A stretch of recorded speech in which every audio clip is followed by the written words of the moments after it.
A very good evening. You're watching India Ahead and I'm Aditya Nantnarayanan. The celebrations for Chhath Puja began today. Women across the nation rushed to the closest river bodies to perform their rituals, and the same happened in Delhi, our national capital. But the visuals that came thereafter have raised red flags. Toxic foam was seen floating on Yamuna as women dipped in the toxic river.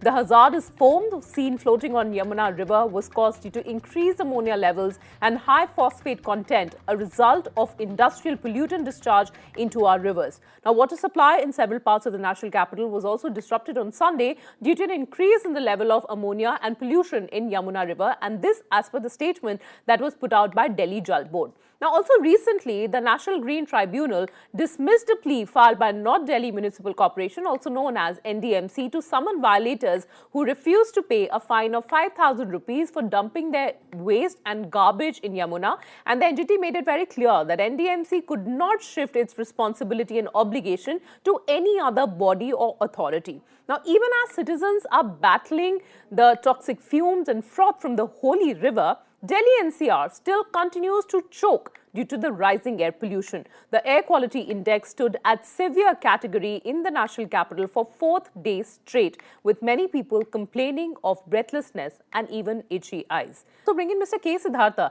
Mr. Siddhartha, we are discussing the issue of toxic froth of foam on our rivers, whether it is here in the national capital on Yamuna, whether it was a couple of years ago in Belandur Lake, in Bengaluru. But today we are also talking about the rising air pollution. Now, reports tell us, Mr. Siddhartha, that today, as on today, 4 in 5 families are experiencing one or more ailments due to the rising pollution level. 22% say someone in their family had already visited a doctor, while 28% families plan to use an air purifier. 48% people face breathing difficulty. 44 have sore throat or cough or burning eyes. So at one point in time, when we're talking about polluted rivers and polluted water, here, literally we're gasping for breath also. What is the solution here? Because it's an annual problem, annual discussion with no solution. Well, solution is actually simple. It's not too complicated at all. It's as some panel members and esteemed journalists talked about, that is, there is a lack of political will. That is very evident in this place. And most of these political parties use the blame game essentially to tilt the perception management in such a manner that the populace goes on to think that the other party is to be blamed. Well, if we can go on to begin with air pollution to begin with, it's very simple solution. Stubble burning can be stopped. It can be managed. It can be converted as well. Now, the basic problem, if you can go on to pick it up, is that the rice that is going to be cultivated, that goes on to be having a high amount of a silica content, which does not go on to augur well for making it a feed for the cattle. Now, what you can go on to do then is you can go on to convert it into paper.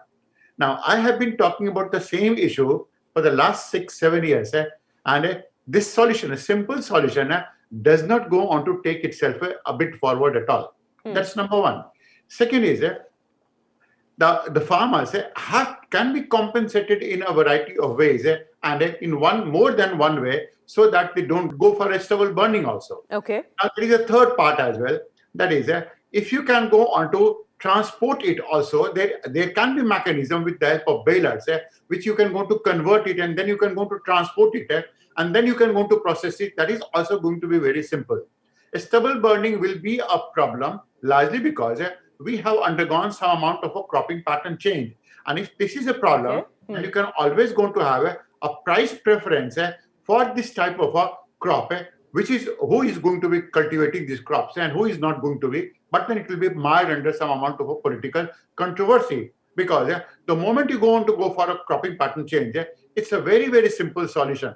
And everything can go on to actually fit into this case. I mean, it's very interesting, Mr. Siddhartha, like you are saying, and several of our experts are also saying that the solution is very simple. The common man expects of political parties and political leaders here in our country that instead of pinning the blame, instead of passing the buck, come up with a solution, because probably a common person doesn't understand the nitty-gritties, the technicalities behind it, but it is the right of a common man, whether it is in Delhi or whether it is the NCR region, to demand fresh fresh air, to demand healthy air, to demand pure water to drink. And that's the basic necessity and the basic right that every human being deserves across the globe. And we just hope that probably Delhi, NCR, whoever needs to be blamed, whoever needs to pull up their socks and take responsibility of it, at least the common man should be spared of this political bickering and have a solution in place.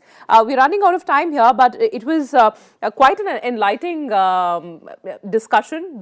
There are solutions. The solution is simple. It's only an intent and will that is required. Thank you very much, Mr. Ravinder Desai, Joydeep Gupta, Mr. Siddhartha, and Mr. Nitin Tyagi for joining me here on India Ahead. With that, it's also a wrap in this edition of News on India Ahead. Thank you very much for tuning in.